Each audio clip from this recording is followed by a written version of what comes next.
నమస్తే, welcome to our channel. నేను సౌజన్య.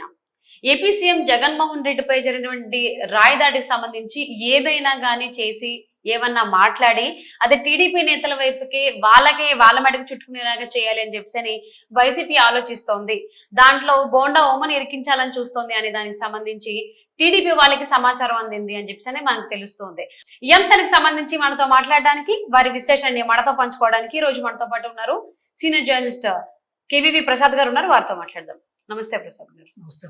AP CM Jaganmohan రెడ్డిపై జరిగినటువంటి రాయదాడికి సంబంధించి అది ఏదైనా గానీ ఎవరన్నా చేయొచ్చు, కానీ అది టీడీపీ నేతలే చేయించారు, టీడీపీ మడికే ఆ నేతలకే చుట్టాలి అని చెప్పి వైసీపీ భావిస్తోంది అని కొన్ని కథనాలు వస్తూ ఉన్నాయి. అందులో బోండా ఓమని ఇందులో ఇరికించాలని చూస్తోంది అని చెప్పి టీడీపీ వాళ్ళకు కూడా సమాచారం వెళ్ళింది అని చెప్పి అంటున్నారు. దీని గురించి మీరు ఏమంటారు? ఇప్పుడు ఎవరైతే ఒక కుర్రోడిని, సతీష్ అనే కుర్రోడిని తీసుకెళ్లారో వాళ్ళంతా కూడా ఐ థింక్ గౌరవర్గం సంబంధించిన ఫ్యామిలీస్ వాళ్ళంతా కూడా, చుట్టుపక్కల వాళ్ళంతా కూడా. సో వీళ్ళందరినీ తీసుకెళ్ళి ఏదో సొల్యూషన్ తీసుకున్నారని చెప్పి వాళ్ళు ఎంక్వైరీ చేస్తామని వాళ్ళ తల్లిదండ్రులకు చెప్పి తీసుకెళ్లారు. ఇంతవరకు ఆ పిల్లడు ఎక్కడున్నా కూడా చెప్పట్లేదు వీళ్ళు. సో దీన్ని బట్టి మనకు అర్థమయ్యేది ఏంటంటే వాళ్ళ ప్రలోభపెట్టు, భయపెట్టు, నయానో భయానో. సో మొత్తం మీద ఈ ఎపిసోడ్ని ఏ విధంగా అయినా సరే ఇటు టీడీపీకి అంటగట్టి ఆ విధంగా రాజకీయ లబ్ధి కోసం వీళ్ళు ట్రై చేస్తున్నది ప్రస్ఫుటంగా తెలుస్తుంది. ఇప్పుడు ఎప్పుడైతే ఆ కుర్రోడు ఇప్పుడు సాధారణంగా ఏదో డ్రగ్స్ తీసుకున్నాడో, సొల్యూషన్ తీసుకున్నాడో అని తెలిసినప్పుడు ఏం చేయాలి? తీసుకెళ్ళి ఎంక్వైరీ చేయాలి. సపోజ్ కన్విక్ట్ అవుతే అతను తీసుకున్నట్టుగా చేస్తే దానికి తగ్గట్టుగా ఏదైనా యాక్షన్ తీసుకోవాలి, లేకపోతే మందు నుంచి పంపించాలి. కాకుండా ఇటు తల్లిదండ్రులకి, బంధువులకు కూడా అతను ఎక్కడున్నాడో తెలియకుండా తీసుకెళ్లిన వ్యక్తిని అప్పచెప్పకుండా ఈ సంఘటన జరిగినప్పటి నుంచి ఈ డ్రామా ప్లే చేస్తున్నారంటే డెఫినెట్గా దీని వెనకాల సో ఏమి లేదమ్మా, ఇది సింపుల్. నేను ఎప్పుడో ఆల్రెడీ లాస్ట్ టైం కూడా ఒక వ్యక్తితో కూడా చెప్పాను నేను. సో ఈ ఎలక్షన్ టైంలో ఎవరైతే బలమైన క్యాండిడేట్స్ ఉన్నారో, ఎవరైతే ఈజీగా నగ్గుతారనే క్యాండిడేట్స్ ఉన్నారో వాళ్ళ యొక్క కేడర్ని, ఆ నాయకుల్ని భయభ్రాంతులు చేసి, అరెస్టులు చేసి, రేపు పొద్దున్న పోలింగ్ బూత్లో కూడా ఆ వ్యక్తికి సంబంధించిన మనుషులు లేకుండా చేయడం, ప్లస్ బయట కూడా వీళ్ళు పబ్లిసిటీ చేసుకోకుండా, తిరిగి ఓట్లు అడగకుండా వీళ్ళు కేసులు పెట్టి వేధించి లోపలేసి సో నగ్గడానికి ఇది ఒక ఎత్తుగడ. ఓకే, అంటే పర్టికులర్ గా బోండా ఉమ్మ గారిని టార్గెట్ చేయడానికి కారణం ఏమి ఉండొచ్చు అంటారు? నాట్ ఓన్లీ బోండా ఉమ్మ, so maybe is the first wicket. Okay, ఇప్పుడు 11 ప్లేయర్స్ ఉంటారు కదా క్రికెట్ లో, ఇది ఫస్ట్ పర్సన్. రేపొద్దున ఎక్స్, వై, జెడ్ ఎవరినైనా చేస్తారు, అందరినీ చేస్తారు వీళ్ళు. So they started the operation. So నేను ఒక డిబేట్ లో కూడా మీకు చెప్పడం జరిగింది. నేను సో ఓన్లీ బిగినింగ్. ఓకే, ఇంకా ఇటువంటి ఎంతలో విశేషాలు, దరిద్రాలు ఇంకా చాలా చూడవలసి ఉంటుంది. అంటే ఇలా దాడి జరిగింది అని బయటకి ఎప్పుడైతే వచ్చిందో ఇది ఖచ్చితంగా ప్రతిపక్షాలే చేశాయి అని చెప్పేసి అని బయటకు ఒక స్టేట్మెంట్ పాస్ చేసేసారు. అది వేరే వాళ్ళు చేశారా, అసలు ఏం చేశారు అనేది బయటకి ఎక్కడ చెప్పకుండా రెడ్ గా టీడీపీ నేతలే చేయించారా అని చెప్పడం జరిగింది. సో 2 రోజుల తర్వాత ఏమో మేము ఎవరు చేశారో మేము తెలుసుకోలేక రివార్డు కూడా పోలీసులు ప్రకటించారని కూడా న్యూస్ వచ్చింది. అది వచ్చిన ఇంకొన్ని గంటలకేమో మీరు ఇందాక ప్రస్తావించారు కదా సతీష్ అని, మైనర్ బాలుడు. సో ఆయన్ని తీసుకొచ్చారు తెర మీదకి. సో ఇప్పుడు మళ్ళీ టీడీపీ నేతలే చేయించారు అని అంటున్నారు. అంటే ఎందుకు ఒకే ఘటనకు సంబంధించి ఇన్ని మాటలు ఎందుకు వస్తున్నాయి, ముఖ్యంగా వైసీపీ వాళ్ళ నుంచి? సింపుల్ అమ్మా, ఈ యాక్చువల్గా ఇది అటర్ ఫ్లాప్ అయింది. ఏదైతే మీరు ప్లాన్ చేశారో గుళకరాయితో హత్యా ప్రయత్నం ఉన్న విషయంలో సో లిటరల్లీ దే ఫెయిల్డ్. ఈ ఆపరేషన్లో ఫెయిల్ అయ్యారు. ఫెయిల్ అయినప్పుడు నాకున్న సమాచారం ఏంటంటే జగన్మోహన్ రెడ్డి గారు ఈ ఐపాక్ టీంని పిలిచి వాళ్ళని లెఫ్ట్ అండ్ రైట్ వాళ్ళ దగ్గర క్లాస్ తీసుకున్నారు. ఏంటి ఇంత విధంగా నన్ను అపహాస్యాలు చేశారు, అందరూ ఇప్పుడు రాష్ట్రం అంతా నన్ను ఒక కామెడీగా చూస్తున్నారు. సో ఏంటి దీనికి సొల్యూషన్ అని చెప్పి వాళ్ళు ఇప్పుడు ఈ యొక్క కొత్త నాటకానికి తెరదీశారు. అంటే రక్తి కట్టించడానికి మళ్ళీ ఇప్పుడు కొత్తగా మళ్ళీ ఈ అంశాన్ని తీసుకొచ్చారు. మీరు చూశారు కదా కోడికత్తి కేసులో. సో అక్కడ ఉన్న క్యాంటీన్ నడుపుతున్న వ్యక్తి ఎయిర్పోర్ట్ లో కమ్మ సామాజిక సంఘానికి సంబంధించిన వ్యక్తి, టీడీపీ సానుభూతిపడు. సో ఇతనే ప్లాన్ చేశాడని చెప్పి అతని మీదకి వెళ్ళింది ఒకసారి. తర్వాత వీళ్ళే చేయించారు, వాళ్ళే చేయించారు అన్నారు, అది ఫెయిల్ అయింది. తర్వాత మీకు వివేకానంద రెడ్డి గారి విషయంలో ఏమైంది? రకరకాలుగా ఎన్నో వేషాలు వేశారు. నారాసుర వధ అన్నారు, ఆదినారాయణ రెడ్డి పేరు తీసుకొచ్చారు, బీటెక్ రవి గారిని తీసుకొచ్చారు. సో అక్కడ కూడా ఫెయిల్ అయ్యారు. సో ఇప్పుడు కూడా ఇది కూడా అట్టర్ ఫ్లాప్ అయ్యి అపహాస్యం పాలయ్యి సో మళ్ళీ ఏంటి అని తర్జన భర్జనలు పడి వాళ్ళే డిస్కస్ చేసుకుని ఇప్పుడు ఇది ఒక మళ్ళీ ఒక కొత్త నాటకం, ఓకే, న్యూ డ్రామా. సో అంటే రాబోయేటువంటి రోజుల్లో కూడా దీనికి సంబంధించి ఇంకొంతమంది నేతల పేర్లు కూడా తీయచ్చంటారా వైసీపీ వాళ్ళు? డెఫినెట్ గా ఇప్పుడు ఈ తరహా ఇన్సిడెంట్లు ఇప్పుడు ఇప్పుడు ఇవాళ జగన్మోహన్ రెడ్డి గారి మీద ప్లాన్ చేశారు, మేబీ జగన్మోహన్ రెడ్డి గారి మీద మళ్ళీ కూడా ఏదైనా ప్లాన్ చేసుకోవచ్చు వీళ్ళు, లేదు ద్వితీయ శ్రేణి తృతీయ శ్రేణి నాయకులు ఉన్నారు కదా వాళ్ళ మీద కూడా ప్లాన్ చేయొచ్చు.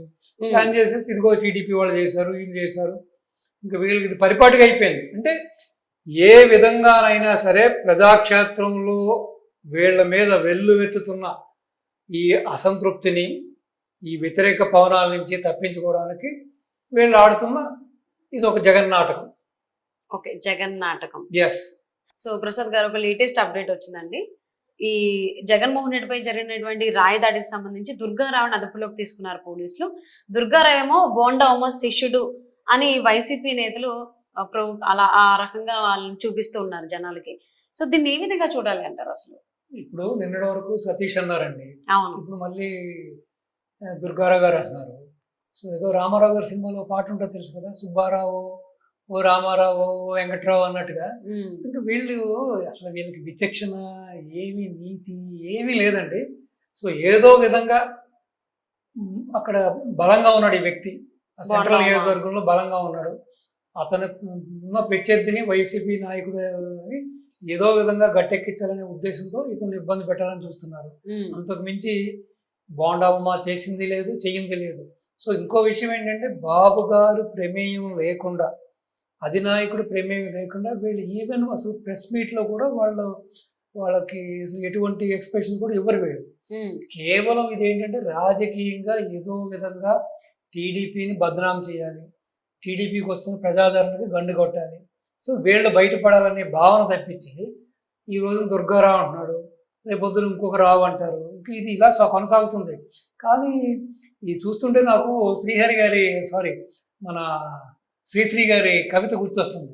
శ్రీశ్రీ గారు ఒక సందర్భంలో చెబుతారనమాట, కుక్క పిల్ల సబ్బు బిళ్ళ కాదేది అనర్హం అని. సో వీళ్ళు కానీ ఆశ్చర్యం ఏంటంటే ఒక గులకరాయిని తీసుకుని ఎంత రాజకీయం చేస్తున్నారంటే నిజంగా వీళ్ళు చాలా ప్రబుద్ధులు, చాలా గొప్పవాళ్ళు. కానీ అన్ఫార్చునేట్ గా ఏం జరుగుతుందంటే వీళ్ళ ఈ అడ్వైజర్స్, ఈ ఐపాక్ టీము వీళ్ళ తెలివితేటల్ని ఇటువంటి అల్ప విషయాలకి, ఇట్లాంటి చిన్న తాత్కాలిక ప్రయోజనాలకి ఉపయోగించకుండా రాష్ట్ర ప్రయోజనాలకి, ప్రజల ప్రయోజనాలకి వీళ్ళ యొక్క మేధాశక్తిని ఉపయోగించుంటే అట్లీస్ట్ రాష్ట్రానికో ప్రజలకో మంచి జరిగేది. ఈవెన్ రాజశేఖర రెడ్డి గారు ఏదో 4 మంచి పనులు చేసి ఎలాగో మంచి పేరు తెచ్చుకుని ఎలా వెళ్ళిపోయాడో ఈ జగన్మోహన్ రెడ్డి కూడా అట్లీస్ట్ ఉంటే ఇంకో టర్మ్ వచ్చేది, లేదంటే అందరితో మంచిగా వెళ్ళిపోయేవాడు. మొత్తం వీళ్ళు ఇచ్చే అతి హీనాతిహీతమైన సలహాలతో అతన్ని భ్రష్టుపట్టి, రాష్ట్రాన్ని భ్రష్టుపట్టి అసలు ఎన్ని చిల్లర రాజకీయాలండి. కానీ ఆశ్చర్యం వేస్తుందండి, ఒక్క గులకరా ఇంత సంచలనం అని చెప్పి. ప్రపంచంలో ఎన్నో సంచలనాలు చూసాం మనం ఎన్నో విషయాల్లో. ఇప్పుడు బోఫర్స్ కుంభకోణం అనే విషయంలో అది ఒక 50 కోట్ల రూపాయల కుంభకోణంతో మొత్తం కాంగ్రెస్ పార్టీకి సంబంధించిన అప్పట్లో యూపీఏ గవర్నమెంట్ కుప్పకూలిపోయింది. సో అలాగే ఒకప్పుడు మీరు తీసుకుంటే బీహార్లో లాలూ గవర్నమెంట్ అక్కడ విపరీతంగా పెరిగిపోయిన ఆలుగడ్డలు పొటాటోస్. సో ఉల్లిపాయలు కాదండి, పొటాటోసే.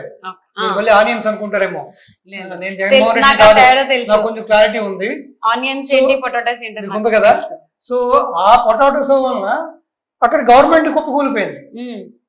ఏది నార్త్ లో పొటాటోస్ విపరీతంగా పెరిగిపోయి పొటాటోస్ స్కేర్సిటీ వచ్చి, సో ఈ విధంగా కొన్ని సంచలనాలు చూసాం మనం. సో కొన్ని కుంభకోణాలు, పెద్ద భారీ కుంభకోణాలు. ఇప్పుడు బోఫర్స్ అన్నారు. బోఫర్స్ వల్ల కూడా కాంగ్రెస్ అధికారాన్ని కోల్పోయింది. ఇలా రకరకాల కుంభకోణాల వల్ల గవర్నమెంట్లు కోల్పోయినాయి. కానీ గులకరాయిని తీసుకుని వీళ్ళు ఇంత సంచలనం చేస్తున్నారంటే వీళ్ళు నిజంగానే global side the great global side.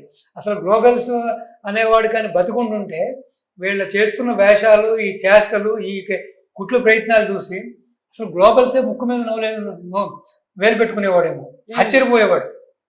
ఓహో ఈ విధంగా కూడా గులకరాయితో కూడా మనం ఇంత పెద్ద రాజకీయం చేయొచ్చు అని చెప్పి. ఏదేమైనా ఇది నీచమమ్మ ప్రజాక్షేత్రంలో. సో మనం చేసిన మంచి పనులు, చేస్తున్న పనులు, చేయబోయే పనులు చెప్పి ఓట్లు అడగాలి.